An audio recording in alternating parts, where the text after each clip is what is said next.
Hello, Mrs. Poff. Dave Toishbeck here with Huntington Fire Department. We lost the video the other day, so we're going to go ahead and try to videotape what we missed the other day so you can share it with your students. First thing is going to be the fire pole. Let me get this. All right. Once again, students, this is the fire pole we have here at the fire station. You can see up there the little triangles that are going to open up as firefighter Woost comes down the fire pole.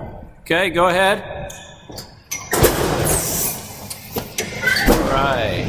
Thank you, firefighter Woost. We're going to walk over to the truck here in a second. We'll be right back. This is Firefighter Woost again. This is our engine number 3. It's one of our main engines that we go on calls around here in the city of Huntington. I'm just going to give you guys a quick little tour. With our engines, it's almost like a big toolbox. So whenever we have a call or a fire, or if someone gets hurt and we need to go on a medical, we have everything that we need for those calls, okay? So in a lot of these compartments, you'll see that we have a bunch of different tools. We have hoses for when there's a fire. Okay? We have our medical equipment for when someone gets hurt or sick. We go on a lot of those. We have tools of the trade. We have different axes and Halligans and for us to get into a house that is burning, or if there's someone that's stuck in a car wreck. We have all these types of tools here to help us with the job that we need to get done. One of the big things that you guys may ask about, how do we fight fire? Well, a lot of these tools here, these are the nozzles that we hook up to our hoses to spray the water. And we have different sizes, different attachments, because sometimes the hoses don't fit or they don't match. And so we have everything on here to help us to get the job done. And a lot of times when we do our fire safety at your school, we show a lot of the packs and the air packs and the other stuff that we wear as firefighters going into a building. So here's all of our compartments where we have our air bottles. I know you guys had a lot of questions about how do we get water into the truck and then into the hoses. Well, if you guys look around your roads and on your sidewalks, you see what's called fire hydrants. And those are water. Those are where we get our water. So a lot of times, if it's a big fire, because these engines, they have water on here in a big tank. But sometimes we go through that water very fast, so we need to hook up to a hydrant. And so from the hydrant, and if you want to pan over there, there's an example of one right there. We'll grab one of these big yellow hoses, hook it to the hydrant, and then hook it up to the back of our engine back here. Okay? So we'll have one firefighter turn on the hydrant and the water starts going into the engine. Okay?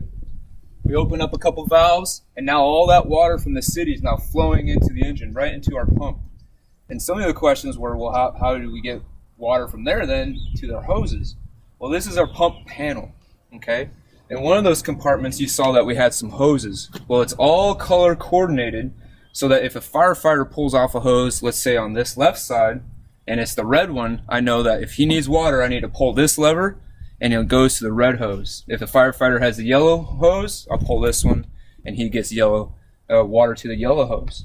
So that's just a basic rundown on the pump panel. It can get really complicated, but if a firefighter needs water, he comes to this panel and we get it there. I've already explained a little bit. This is where we can get water into the engine. All right, but we also, how do we get up on top of a roof? Well, this compartment has all of our ladders. We have 3 different ladders plus a smaller ladder that breaks down that we can take up inside the building. Okay, and then up top, we have all this hose. All right, so it can help us get to those hard to reach areas, especially if there's a long lane or if it's by a school, a big long lane, we can get those hoses in to where we can get to the fire. A bunch of other compartments up there full of tools and stuff, very specific for the job, okay? Other equipment that we have fire extinguishers for smaller fires or a fire in a restaurant or some specific fires that we use those for. Sometimes we need to cut holes in our roof or into a wall, so we have our saws. I mentioned earlier about car wrecks. We are a rescue service as well, so we are trained in extrication for people that are stuck in car wrecks. And so these tools right here help stabilize a vehicle that may be on its side or upside down so that we can perform a rescue. And going along those lines, we also have these specialty tools here. These are our rams our jaws of life, and our cutters. And this tool right here, we could cut a car in half if we wanted to, but sometimes there may be a victim that's stuck in a car wreck, and we use these to cut open the doors or spread open the roof, or even just separate parts of the vehicle parts so we can get to the victim. And again, if you see on this side, this looks similar to that first compartment. We have access to hoses on both sides of the engine. Just it depends on how we park getting up on scene. Now, some of you may be wondering, well, where do the firefighters sit? Here's an example. This is the back seat. This is where I'm sitting today. We have these different seats up here.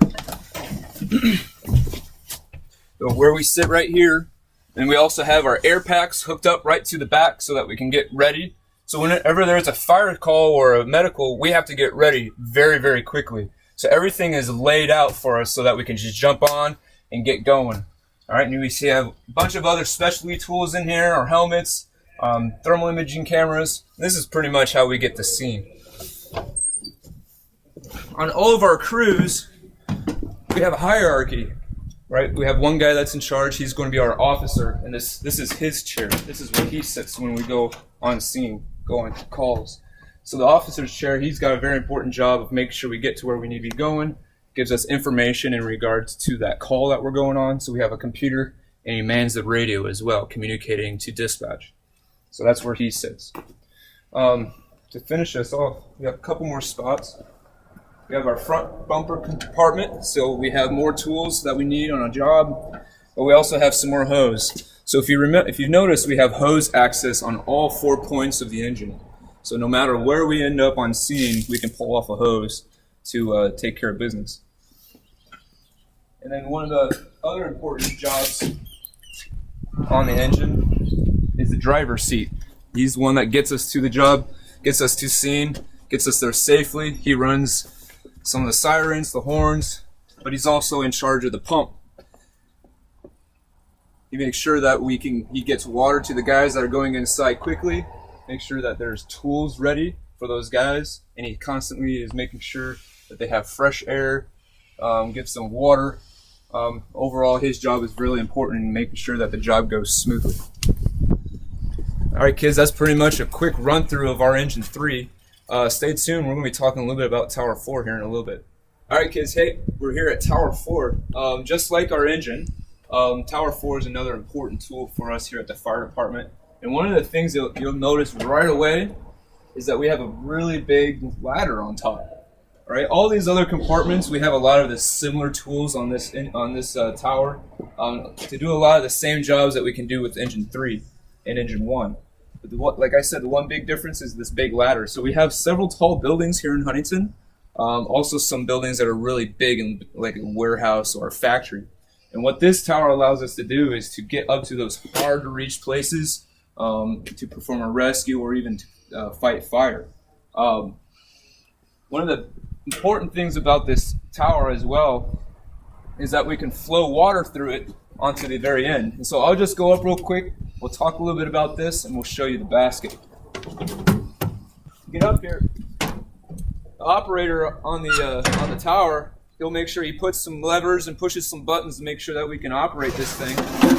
And we can operate it from 2 spots. We can operate it from down here on the base, and the operator down here can move and maneuver this thing from down here, all the while, especially if it's not safe for someone in the basket, we can maneuver it all from down here.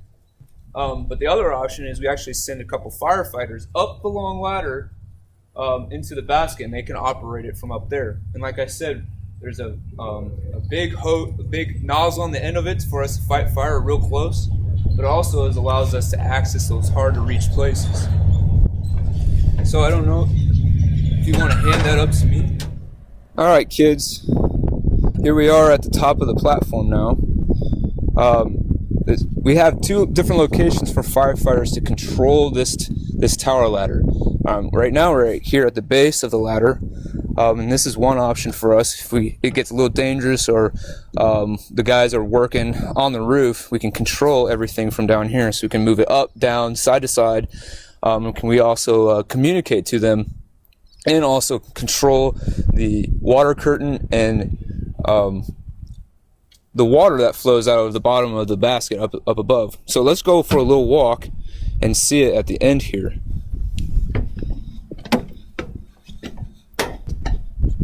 You can see it's quite a long ways, and this is just, like I said, a fraction of how tall this ladder can go. We can get this up to about 95 feet, so that can access every single tall building here in Huntington, as well as get to those hard to reach places at the factory. So here we are at the top, and you can see we have very similar controls to what the guys have down on the base.